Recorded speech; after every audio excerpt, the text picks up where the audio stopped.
Amanhã, a Comissão de Constituição e Justiça desta Casa voltará a se debruçar sobre um tema importantíssimo para todos os brasileiros e para o qual eu gostaria de chamar a atenção de toda a nossa sociedade. Retomaremos na sessão dessa quarta-feira a discussão do projeto de lei número 508 de 2013, que tipifica como crime de vandalismo a promoção de atos coletivos de destruição, dano ou incêndio em imóveis públicos ou particulares, equipamentos urbanos, instalações de meios de transporte de passageiros, veículos e monumentos. Quero registrar aqui o respeito e a admiração que tenho pelo autor da proposta, o senador Armando Monteiro, e pelo relator, o senador Pedro Táxi.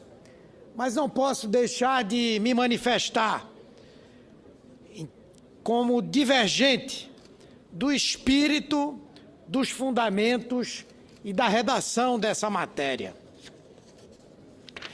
Sei que esse projeto de lei é fruto do trabalho e da inteligência do autor e do relator, mas por uma questão de princípio, manterei meu enfrentamento contra ele, o projeto, seja na comissão, seja neste plenário, porque entendo que os seus dispositivos tolhem direitos individuais e são um risco para o exercício dos direitos coletivos.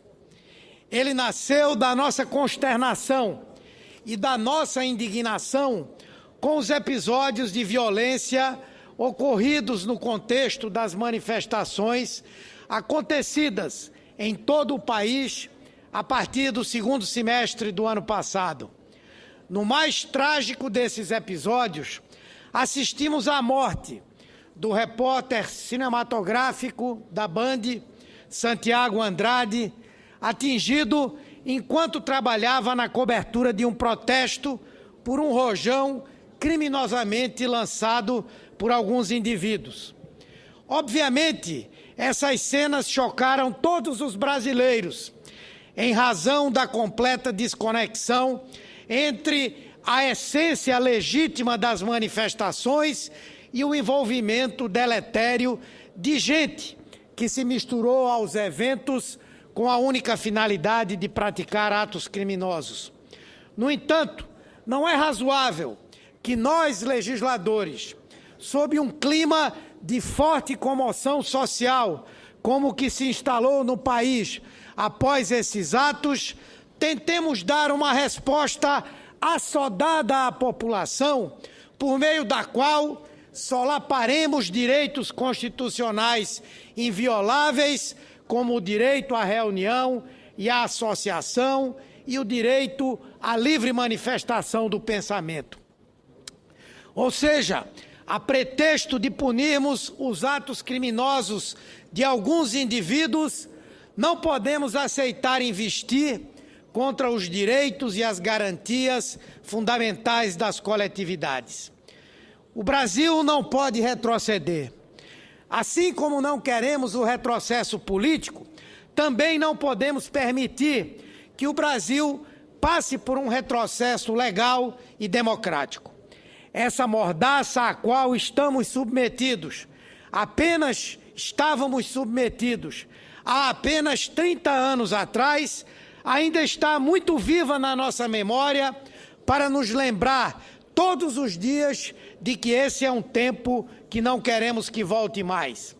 Não pode uma lei pretender dar caráter de qualificadora criminal ao exercício de uma condição absolutamente inerente à democracia, que é a participação em manifestações.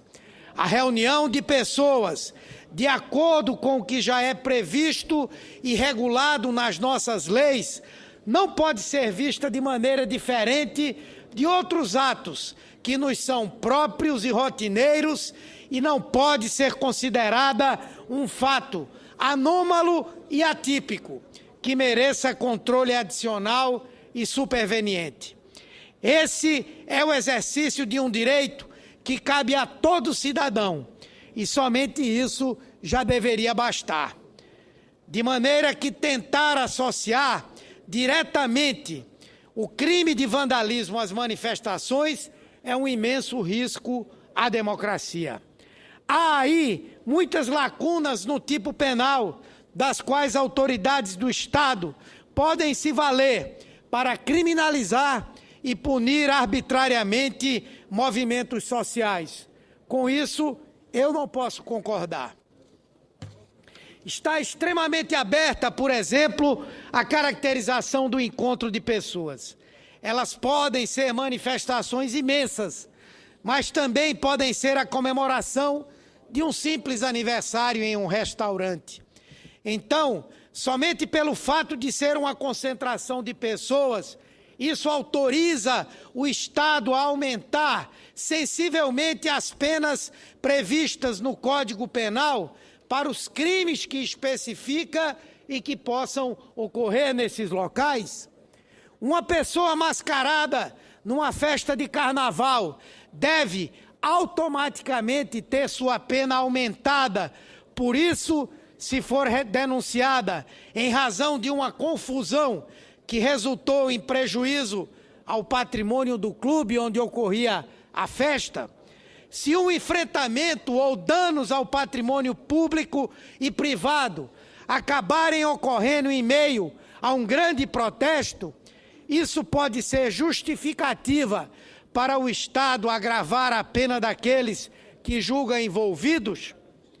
Os bons doutrinadores do direito ensinam que toda e qualquer tentativa legislativa de criminalizar movimentos sociais e protestos ou de conceber tratamento mais gravoso para o que deles tomem parte deve ser veementemente rechaçada por padecer de inconstitucionalidade em sua gênese, uma vez que não respeita o conteúdo essencial dos direitos fundamentais. Todos aqui lembramos do que ocorreu nos Estados Unidos, que posam como farol da liberdade para o mundo depois dos episódios de 11 de setembro. Com o argumento de zelar pela segurança nacional, o governo americano suprimiu e violou uma série de direitos com a chancela do legislativo americano. O que vimos foi uma série de intervenções em outros países desautorizadas pela comunidade internacional, agressões à liberdade política, aos direitos civis, julgamentos de exceção, torturas e ações que, como recentemente descobrimos, chegaram até mesmo à espionagem de empresas e governos estrangeiros, como o caso brasileiro. Ou seja, sufocar direitos para pretensamente proteger outros nunca se mostrou uma boa política. Machado de Assis, no começo do século XX, já ironizava esse tipo de comportamento das elites brasileiras quando escreveu: serve-se muita vez a liberdade parecendo sufocá-la. Mentira! A liberdade só se serve com mais liberdade. É assim que uma sociedade vai amadurecendo e uma democracia vai se aperfeiçoando. Em razão disso, me somo a outros colegas, como os senadores Lindbergh Farias e Randolph Rodrigues, e a entidades expressivas da sociedade civil, como a Anistia Internacional e o Greenpeace, na luta contra esse projeto. É nosso desejo que ele seja arquivado amanhã pela Comissão de Constituição e Justiça, porque não se coaduna com a nossa Constituição e nem com a nossa democracia. Não precisamos, no Brasil, de leis mais duras. Precisamos que as leis existentes sejam cumpridas. As leis que já criminalizam os atos de depredação de patrimônio público ou privado, as agravantes de homicídio e tantas outras, são suficientes para conter atos criminosos que aconteçam em qualquer lugar, em manifestações públicas, em concentração de pessoas, na calada da noite, onde isso aconteça. O que nós precisamos, na verdade, é de um aparelho policial que investigue, que tenha capacidade de desenvolver trabalhos de inteligência adequados, de um Ministério Público que denuncie de forma adequada e de um poder judiciário que seja célere nas suas decisões. É disso que nós estamos precisando, e não de leis que muitas vezes são marcadas pela subjetividade e que podem servir a interesses diversos daqueles a que, em princípio, se propõem. Reconheço aqui a boa intenção do autor e do relator, mas não temos que nos preocupar com intenções, temos que nos preocupar com os fatos objetivos, e os fatos objetivos apontam para que essa proposta de lei, ela seja, ainda que sem intenção, um atentado à nossa democracia. Agora, causa espécie o silêncio de uma parte expressiva da sociedade. As entidades do movimento sindical, os sindicalistas, os trabalhadores organizados que podem ser vítimas dessa legislação, os movimentos de trabalhadores sem terra, os movimentos de trabalhadores sem teto, os movimentos populares de bairros.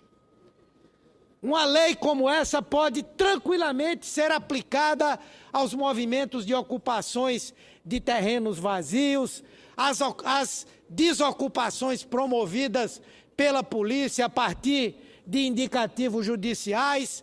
Portanto, eu espero que no dia de amanhã, ao longo desses dias, essas instituições expressem o seu posicionamento contrário a essa proposta que, no meu ponto de vista, em nada contribui para aperfeiçoar a democracia e muito menos para conter aqueles que utilizam a violência participando de manifestações. Se, de fato, há a infiltração do crime organizado, que os órgãos policiais utilizem a inteligência para desmontar essas instituições criminosas. Se há organizações políticas que defendem um caminho não democrático para o Brasil e que estimulam essas manifestações, que elas sejam identificadas e sejam punidas com o rigor da lei. Mas nós não podemos fazer com que exista uma lei que pode ser aplicada para alguém que não teve a intenção de delinquir. Portanto, senhor presidente, não creio que nós possamos aprovar nessa casa uma lei que venha servir de instrumento a agentes de espírito autoritário para que possam investir contra aquilo que temos de mais sagrado, a nossa liberdade. Muito obrigado pela tolerância, senhor presidente.